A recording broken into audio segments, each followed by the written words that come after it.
Hello and thanks for staying with us on Africa Independent Television, AIT. Welcome to Democracy Today. I am Ijoma Osamor.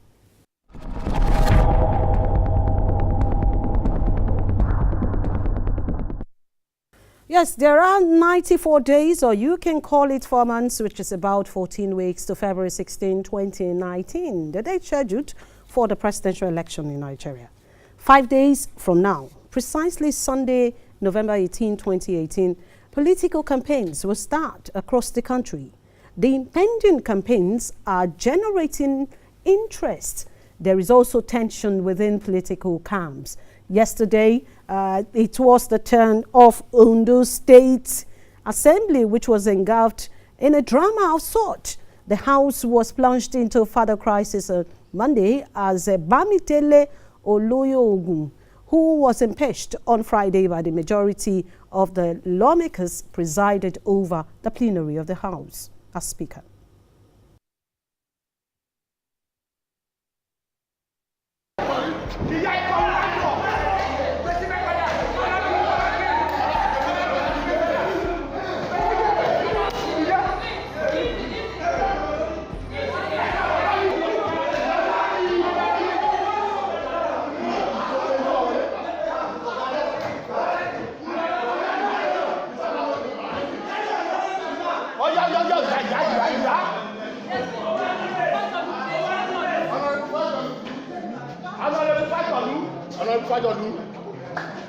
Do I mind the place?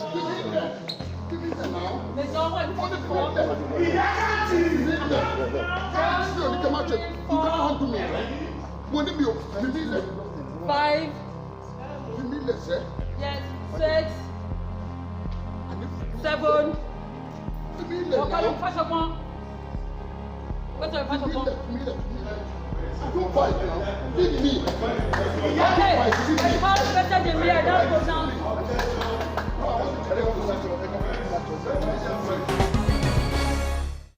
Yes, that's what some persons will call Ondo House of Commotion. 18 members of the Assembly purportedly impeached the Speaker and ex-Deputy Iroju Ogundeji on Friday. And Olamide George was made the new Speaker and Bimbola Fasholu as Deputy. Just this afternoon, it was the turn of Anambra State House of Assembly, where the Speaker, Rita Maduogu, was impeached by the lawmaker. Now, 20 out of the 30 members in the House impeached the Speaker on Tuesday on allegations bordering on financial impropriety, gross misconduct, and sundry allegation. Honorable Ikem Uzozie, representing Agwata 2 constituency, was said to have moved the motion for the impeachment of the Speaker, while Honorable Onyebuchi Ofo seconded the motion. The lawmakers also suspended 3 members of the House. The lawmakers appointed Ikem Uzozie, the man who moved for the motion, as the new Speaker. We're supposed to put a call through to the embattled Speaker of the House. We are yet to get her, but she will be answering us anytime we get her. We will join her to find out from her, and we've been calling the new Speaker. It still didn't respond. We just hope that perhaps by tomorrow or before the end of the program, the 2 sides will have to respond to the calls. Let's put them on air. It was a different scene at the Senate this Tuesday as members suspended plenary following inability to form a quorum. Distinguished colleagues, before we finish what the days of the paper, I think it's important that our members who are not here, we should please communicate with and do some oversight to ensure that they finish whatever they have during the week, so that we know that we have finished with the area of the oversight, which clearly has kept a lot of our members out of here. But I think we'll continue to do legislative work. I have series of meetings today in the National Assembly, and these meetings will take place, will hold by the grace of God. So it's not like we are going to sleep or we are going to be resting somewhere. We are going to continue with our work. Wow, just 20 out of 109 senators were present on the red chamber, on the floor of the red chamber, this money. You can imagine most of them are hustling to think of where their ticket will come from. For those who are embattled, they are still finding a way to put their name on the list.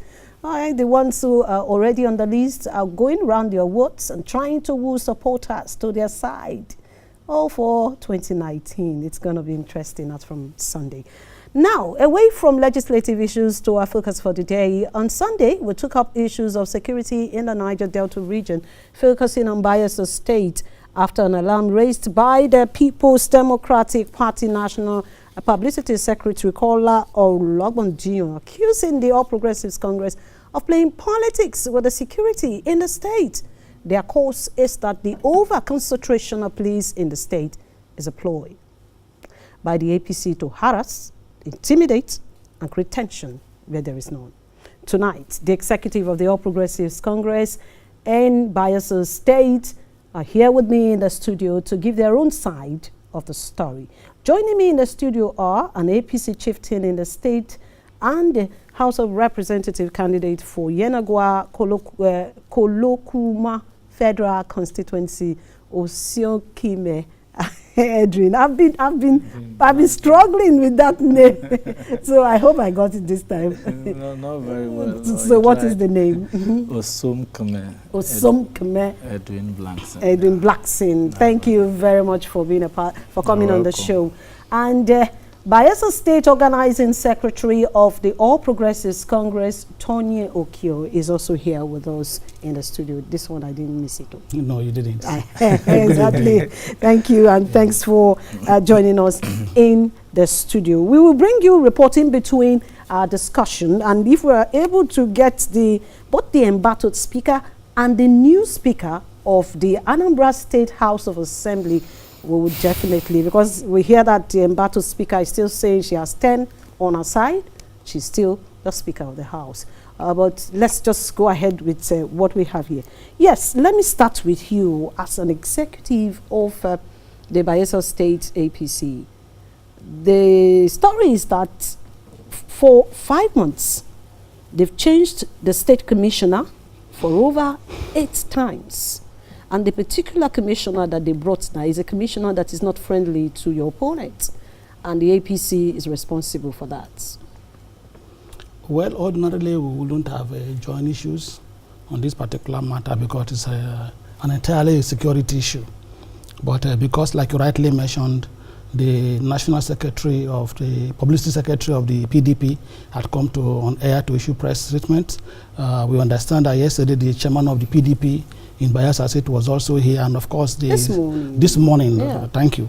And of course the state government too have been going around accusing the APC of being responsible for the redeployment of police commissioners to Bayelsa State. We just want to put the record straight. The APC is not a security organization, and we are not responsible for the redeployment of commissioners. Let's ask the question, who has been requesting for the new commissioners in Bayelsa State? It is the state governor. So why is he crying foul? The records are there. The government of Bayelsa State has severally requested for commissioners to be changed. And when they are changed, why are they complaining? And for goodness sake, what is wrong with this particular commissioner? Why?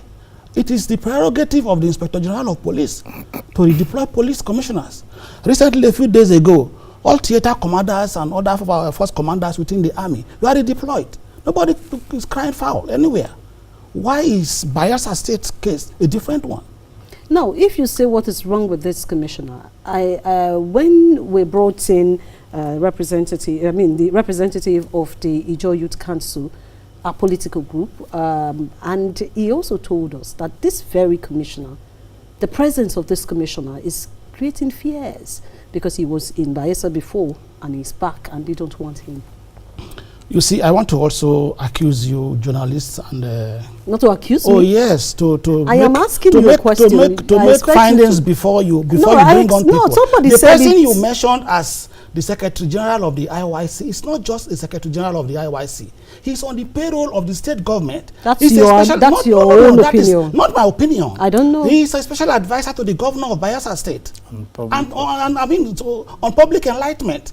So you don't expect him to come and speak something different other than what the government has asked him to say. So what about the question about on the commissioner, which he mentioned? Now you have cleared the air. What about the commissioner of police, which he says is loyal to your party? I don't understand what they mean by the commissioner is loyal to a particular party. Are they expecting them, the commissioner, to be loyal to them? Or to be loyal to the APC? The commissioners of police are political at any point in time. They don't take sides. And I expect this particular one too not to take sides. Or have they made moves that the man should take sides with them and the man has refused? That's why they are crying foul. Anyway, I'll come back to you. Let me go to Honorable. Honorable. Yes. This particular commissioner of police, if some persons in the state are saying they don't want this man, is it wrong for the Bayelsa people to say, for peace to reign, let's get somebody else? Well, it's not a wrong thing for the Bayelsa people to say they don't want this man. But now there's a question that needs to be answered. What has this man done? The man is just barely a week old in Bayelsa. The other time they are alleging that he came to, the first day he took over office, the governor went to visit the IG. And the next day, the man was posted out of Bayelsa. The man didn't even spend 2 days. So what has the man done? The man has not done anything. For them to be afraid, what are they afraid of in the first place? So how is the security situation in Bayelsa? Very bad. Oh, really? Very, very bad. And you think this man understands the terrain? Well, I don't know. The people, the police formation that posted the man, they have their reason of bringing the man to Bayelsa. Bayelsa is very, very notorious right now. And what bothers me is that everybody that's coming here to speak on behalf of the PDP or the government is not talking about the security of the people. People are being killed on a daily basis. And then let me tell you something. This very restoration government is known for bringing policemen within a commissioner of police within a short period. Let me just give you a few analysis. So is the governor that is bringing policemen now? Well, the accusation is now the governor. Yes, now I'm giving you facts. Hilary Okpara brought in Dixon as governor. Immediately that Chris Olakbe came in. Chris Olakbe left not within a very short time. Kingsley Omire, another commissioner of police, came. That one too never lasted. A BTB2 that's late now also came. That man, I don't know if the man ever spent up to a month in Bayelsa. The man was posted out and brought back Hilary Okpara again until Okpara was promoted to DIG. And then Okafor came. Then it was the PDP that was the government. Who was changing them? Who was behind the change that was So going who is on? behind this one? It's the state governor, of course. That said they should The bring this governor man. demands for whoever he wants. Oh, And he if is it the doesn't one. go well Is this an allegation that the governor demanded for this particular The commissioner? government is in charge of whoever they want to work with. You know how these things works. Like when this man was posted in, the first day the man was posted, he went to pay a visit to the IG. The next day the man was posted out. Who will you say did that? Which of the men? This very commissioner of police that they are agitating now. The man didn't even Now spend 2 make days. me and other Nigerians understand what is happening in Bayelsa. Are they doing this because of elections, general election that's coming in Maybe 2019? the cows and the criminals that they have breeded, they are scared that if somebody that will not toe their tune comes, it will be difficult for these boys to parade themselves. I was The going way to they've understand been now that the present governor and his deputy were once police officers. Yes, the governor was a police officer. It was, the other guy was also a security yes, person. naval officer. So they understand the workings of the police. Well, So if they do understand security issues, since they were security personnel before, maybe they feel that they are not comfortable with this policeman. Now, what do you think? before you allege, there should be some facts to prove maybe what the man has done. Okay. That is giving you the fear that this man is coming to haunt us. The man, as we are talking, is just about a week old in Bayelsa. The formation that have been there, the police formation that have been there, is still the formation that is still on ground. So what is the fear? What are they afraid of? Is there anything they are not telling Nigerians? Is there anything they are not telling Bayelsans? People are dying every day. Okay, let me draw you to the PDP primaries that took place just a few days ago.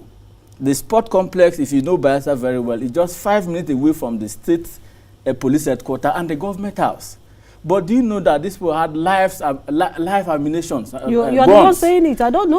It's what happened. You are pressmen. Make your findings. No, I don't have them here to tell me whether this statement you just made is true. Now I'm putting it to you to ask the party chairman that was here. Okay. That what happened during the PDP primary, especially the Yenagua constituency 1 and the Kolokmo-Pokmo Federal Constituency House of Reps primaries. AK-47 was what they were shooting at. All right, gentlemen, nobody was arrested. We'll take a break here. It's time for us to go for a break. Let's take a break and bring you the seminar that was held in Niger State by the Independent National Electoral Commission, INEC, ahead 2019 elections. This is focused on what we call Election Management and Support Center, EMSC. The EMSC is a platform that has been developed by INEC to enable the entire organization manage the whole process governing the 2019 elections in terms of the implementation of the key activities that will result in elections that are fair, free, and credible.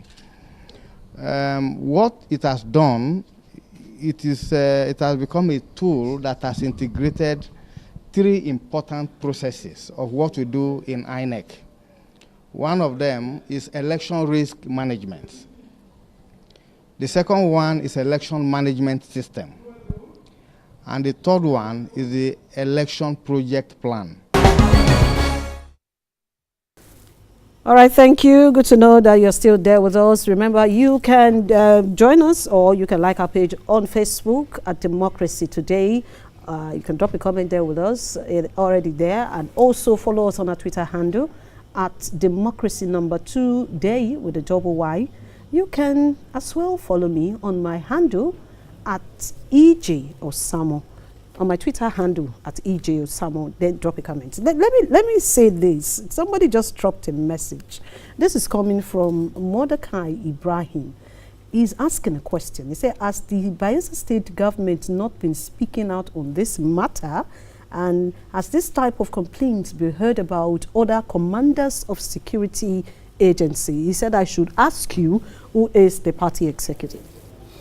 Well, they have not spoken, rather than the fact that they have always changed the commissioners of police that come. Well, remember in May, June, the governor of Bayelsa State ran to the president also to complain about security issues in the state. I don't want to be personal with the governor. Okay. But let me say it that it has been in the habit of the governor to always raise false alarm. Remember, prior to the 2015 elections, he raised the false alarms. At the end of the day, they ended up rigging the elections, both the presidential in Bayelsa State and the governorship elections. But he raised this false alarm. It has always been in the habit of the governor of Bayelsa State to raise false alarm. Meanwhile, he's the one that is committing the crime. Bayelsa today is a no-go area in terms of security. Now you're pushing it to the governor and his party. I also heard that some APC members were killed. Of course, our members were killed during the elections. Until today, our people have been chased around all over the place. But because probably they felt that this police officer that is coming now is not going to toe their line, he's going to be very professional with his job, and so they don't want to let the man settle down and do his job professionally. All right, Chidozie Eze is saying, for goodness sake, changing our police commissioner 8 times within a space of 4 months in one state is not only suspicious but ridiculous. It's not true that the state government or the governor makes choices of the police to be posted to their states. That's the statement you made. So who is responsible? So who is responsible? Because the APC is not in power in Bayelsa State. And it's usually at the request of the state governor that commissioners of police are changed or redeployed to that place. So who is responsible? If this person probably had agreed to toe to the line, if the man had said, okay, I'm going to toe to your line, then of course it would be probably this wouldn't have arisen. I can tell you that there is breakdown of law and order in Bayelsa State. Cases arise where even people who are arrested, and then government officials will go into a police station and break the police station, bring out, release criminals. That is how bad it is. A Keki police station, to be very precise. Now, do you want the security of Bayelsa State to be stable? Very well, very well. And you know that election is just about 94 days from today. That is true. If you do, will it not be wise when a section of the people of the state are saying we don't want this commissioner for peace to reign? What is your advice? For how long has the police commissioner stayed that they have known him that he's a bad man and they don't want him? They said he was there before. For how long? As the commissioner of police? No. No. Look, it is just that these people are just afraid of nothing. Out of nothing. And I can assure you that the public and Nigerians should be aware of it. The pressure is going to come more. As I talk now, we have it on very good authority that the state government is mobilizing women to even go and protest naked. All these things you're saying, yes, are all allegations. Oh yes, because we have it on good authority. No, after now, sorry, I'm sure you will cover the protest. I want you to show me that authority. The state government is planning and is mobilizing people to protest, including women. Who told you? Oh, we have it on good authority. Who told you? We have it on good authority. we are Bayelsans. Well, and we know we are Bayelsans. All right, Honorable. And for the question you just asked, I just gave analysis of how previously commissioners of police have been posted and reposted from Bayelsa. So it's not just then it was PDP that was in power at the federal level. Both at the federal level. So who was responsible? If not for the government that is looking for whoever they feel can work with them, who was responsible for posting those commissioner of police? Bayelsans are dying every day. You are aware of the crisis in Amasoma. How many persons that died? Cult-related killing. Go to Swale Market, the only market that is in Bayelsa, the major market in Bayelsa. Where the Darkpo van is, that opposite there is where the killing takes place every day. Now, wait, sorry, I have to ask this question before we go. We have just 1 minute to go because it's already 25 minutes gone. So soon? Let me ask you this. According to the chairman that came on our set today, he said some section of people loyal to a particular politician are rejoicing that this commissioner has come. So they just stick to the streets and misbehave. What do you think about that? Well, that's a very unfounded news. It's very, very unfounded. It's not true. This guy is trying to be mischief. He's being mischievous because you are media people. If there was that kind of jubilation, you will hear and you will see also. You just showed us some that happened in some different places. There was nothing like that. And this very PDP chairman is not competent to talk about security because under his watch, a lot of persons have died. I just made mention of his own primaries few days ago. Okay, now somebody is saying the question. Now, before we go, this man is saying Alabra. Before we go, because we are running out. Alabra is saying that the issue, yes, that's on Twitter. He said the issue is not on the police commissioner, but the changing and rechanging of the commissioner. Then allow this current one to stay. Like the IYC secretary and the essay to the governor had actually said here, when he came here, that they should allow this one to stay. So allow the man to stay. We don't want the commissioners to be changed again. So why the hell? Besides, what's let them allow this one to stay. Commissioners? It's not our duty. It's the prerogative of the will Bayelsa be peaceful during election? We hope so. Bayelsa. What are you doing to make the state peaceful? Well, everybody have to behave himself. Okay. And allow the police to be professional. We are now for the fact that they've started behaving like that means something is fishy. So we are using this medium to call both INEC, the security agents, to be alert and to ban the operation. Allow what happened the last time to happen again. And to ban the Operation Duapo. All right, gentlemen. The Operation Duapo should be banned. Gentlemen, banned by the CSO of the government. You are just the same here. You are still, gentlemen. We would like to say thank you for being a part of the program. It's a pleasure. I will also wish that we can come and have a full 1 hour too, but that depends on you. We hope so. We hope so. Okay. Until tomorrow, when you join us by 7:30 p.m. for another issue. I am Ijoma Osamor. Remember to follow me on my Twitter handle at EJ Osamor. Good night.